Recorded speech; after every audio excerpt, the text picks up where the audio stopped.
Hi friends, welcome to Renna சமையல். இன்றைக்கி என்ன சமையல் பார்க்க போகிறோன்னா, ரொம்ப சுவையான மொச்சை மசாலாவும் கூடவே வெண்டைக்காய் மாங்காய் பச்சடியும் தான் பார்க்க போகிறோம். மொச்சை மசாலா வெண்டைக்காய் மாங்காய் பச்சடி ரெண்டுமே ரொம்ப சுவையாக இருக்கும். சாம்பார் சாதம், ரச சாதம், தயிர் சாதம்னு எல்லாத்துக்குமே தொட்டு சாப்பிட்றதுக்கும் சாதத்தோடு கலந்து சாப்பிட்றதுக்கும் அட்டகாசமாக இருக்கும்.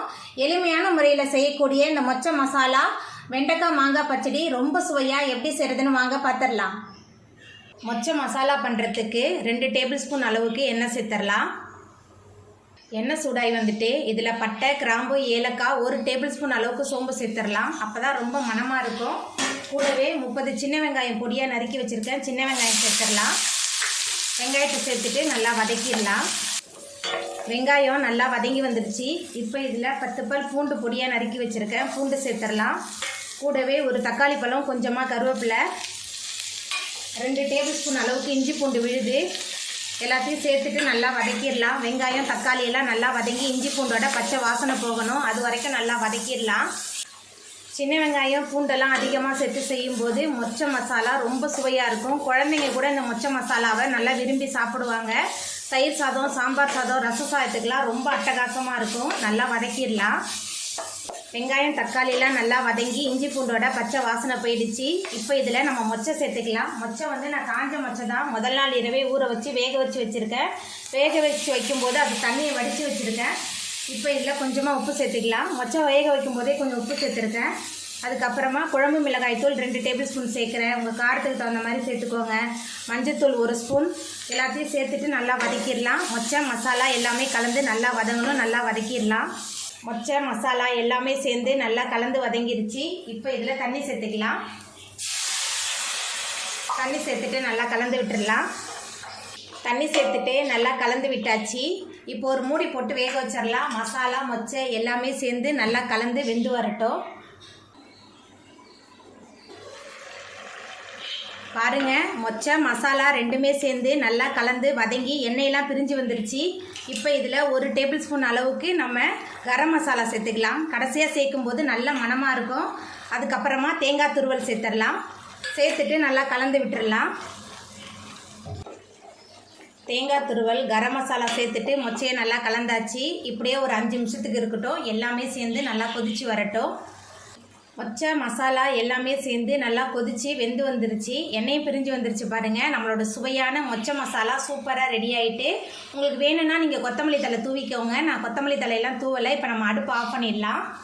வெண்டைக்காய் மாங்காய் பச்சடி பண்ணுறதுக்கு 3 டேபிள் ஸ்பூன் அளவுக்கு எண்ணெய் சேர்த்துடலாம். எண்ணெய் கொஞ்சம் தாராளமாக இருந்தால் தான் வெண்டைக்காய் மாங்காய் பச்சடி நல்ல சுவையாக இருக்கும்.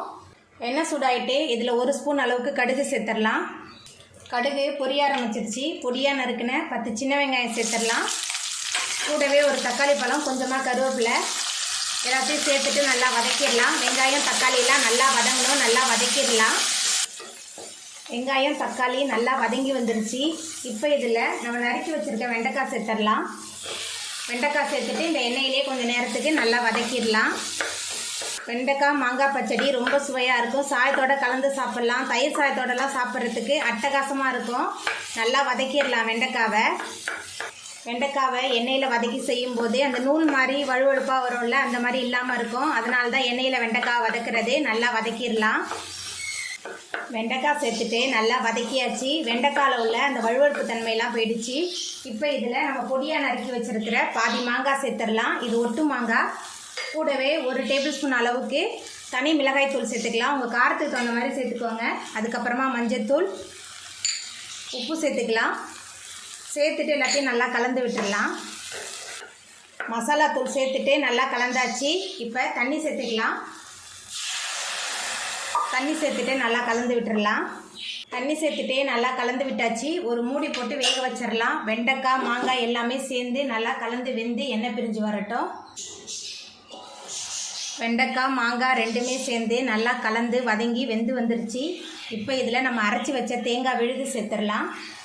தேங்காய் விழுது சேர்த்துட்டு நல்லா கலந்து விட்டுடலாம். தேங்காய் சேர்த்துட்டு நல்லா கலந்தாச்சு. எல்லாமே சேர்ந்து நல்லா கொதித்து வரட்டும்.